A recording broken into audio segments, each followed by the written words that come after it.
Hello guys, welcome to one more mini blog. అట్ల తద్దే series part 7. Already 6 parts అనే మన ఛానల్లో అప్లోడ్ అనేది చేశాను. ఇన్ కేస్ మీరు ఇదే ఫస్ట్ వీడియో అయితే ఆ 6 పార్ట్స్ అనేది చూసి ఆ కంటిన్యూషన్గా ఈ వీడియో అనేది చూడండి. లేదు అంటే లాంగ్ వీడియో కావాలి అంటే కింద కామెంట్ అనేది చేయండి. డెఫినెట్లీ నెక్స్ట్ అనేది పోస్ట్ అనేది చేస్తాను.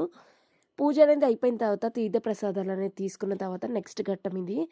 కుడుములు అని వండుతాడు ఐడియా ఉంది కదా అందరికి. ఆ కుడుముల్లో చిన్న ఒత్తి లాంటిది పెట్టి ఎవరైతే మార్నింగ్ నుంచి ఉపవాసం ఉన్నారో అండ్ వ్రతం నోచుకుంటున్నారో వాళ్ళందరూ తినాలన్నమాట. అండ్ ఇక్కడ ఇంకొక పాయింట్ ఏంటి అంటే అది వెలుగుతూ ఉండగానే మన చుట్టూ తిప్పుకొని తినాలన్నమాట. ఐ నో చూస్తున్న వాళ్ళకి కొంచెం డిఫరెంట్గా అనిపించచ్చు, but it's not different, it's our culture. మన కల్చర్ పాటించడంలో మనకి తప్పేమీ లేదు. మరిన్ని అట్ల తద్ద ముచ్చట్లు కావాలి అంటే మన ఛానల్ని సబ్స్క్రైబ్ అనేది చేసుకోండి. ఇన్స్టా అయితే ఫాలో అవడం మాత్రం అసలు మర్చిపోకండి. Bye guys.